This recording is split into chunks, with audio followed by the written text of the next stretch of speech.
This isn't about blame, it's about clarity. It's about turning the light on in a room we've been living in for decades but have never really seen. Before we can plant a single conscience seed, we have to understand the current state of the soil. We have to get an honest about what's already growing in this inner plot of land we have inherited. The assumption is that the garden is a neutral space. It's not. Left unattended, a garden doesn't stay empty. It doesn't wait politely for our instructions. Nature abhors a vacuum, and so does the mind. Seeds are always being carried on the wind of a passing comment, a fragment of a news headline, a forgotten childhood feeling, the expectations of a culture. They land, take root, and begin to grow. For most of our lives, we've been the product of this unconscious cultivation. So, I take a walk through my own garden, not with judgment, but with the curious eye of a naturalist visiting a forgotten, overgrown lot. What do I find? I find weeds of memories, sturdy, resilient things that shoot up fast. These are the sharp, pungent recollections of embarrassment, of failure, of that time I said the wrong thing. They're not the deep, complex trees of trauma, but the stubborn, recurring weeds. And like, let's say, a pigweed, they're prolific. Let one go to seed, dwell on that memory just once with a sense of shame, and it spreads 1,000 seeds for future growth. I realize I've been watering these with my attention without even knowing it. A song plays, and I'm pulled back to a moment of social awkwardness from 15 years ago. The root is still there. I find vines of narrative. These are the stories that have twisted their way around my perception, shaping what I see. I'm not a natural at this. People like us don't get lucky. It's safer to stay small. I didn't consciously plant these. They were seeded by a critical teacher, a comparative culture, a protective parent trying to shield me from disappointment. They've grown so thick, they now filter the sunlight, deciding what possibilities can even reach the soil of my mind. I find patches of beautiful but wild flowers of distraction, the constant need to check, to scroll, to be entertained, to stay busy. They're colorful and they keep the bees of my anxiety somewhat occupied, but they grow in dense tangles, preventing any deeper, slower growing crop from establishing itself.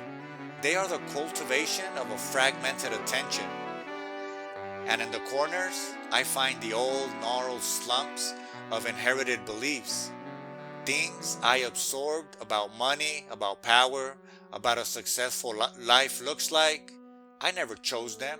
They were already here, part of the landscape passed down through generations. Some provide shade and structure, others poison the soil around them, making it hard for anything new and different to grow. This is the default garden, the unattended mind. It's what grows when we are not the conscience gardener.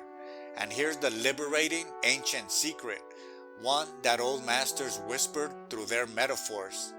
Awareness is the first and most powerful tool of transformation.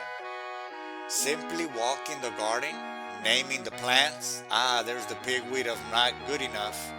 There's the choking vine of I have to do everything myself, begins to change everything. The moment a weed is seen and named, it is no longer just part of the anonymous landscape. It is identified. A separation occurs. We are no longer fused with the thought. We are observing it. This is a space where choice is born. The ancient Stoics call this attention. They practice stepping back from the automatic flow of thoughts and impressions to examine them. A Buddhist might call it mindfulness, the simple, non-judgmental awareness of what is arising. The ancients might point to metacognition, the ability to think about our own thinking. Different languages, same profound tool. the light of awareness. This audit isn't a purge, it's a compassionate inventory. I'm not ripping everything out in a frenzy of self improvement. That just disturbs the soil and leaves it raw. I'm walking, I'm noticing, I'm making a map. I see that this patch of anxiety thorns thrives in the damp soil of too little sleep and too much caffeine. I see that the vines of not enough grow strongest when I feed it with comparison. I see that the hardy pigweed of an old resentment only persists because I keep going back to poke at it, thinking I'm weeding, but actually just replanting it. This is the work before the work. It's the quiet foundational step. The enlightened masters didn't start by handing out miraculous seeds to barren, unprepared ground. Their parables, the sower, the wheat and the tares, the mustard seed, all hinge on the condition of the soil. The same seed, sown on different ground, yields entirely different results. The first act of wisdom is to assess the ground.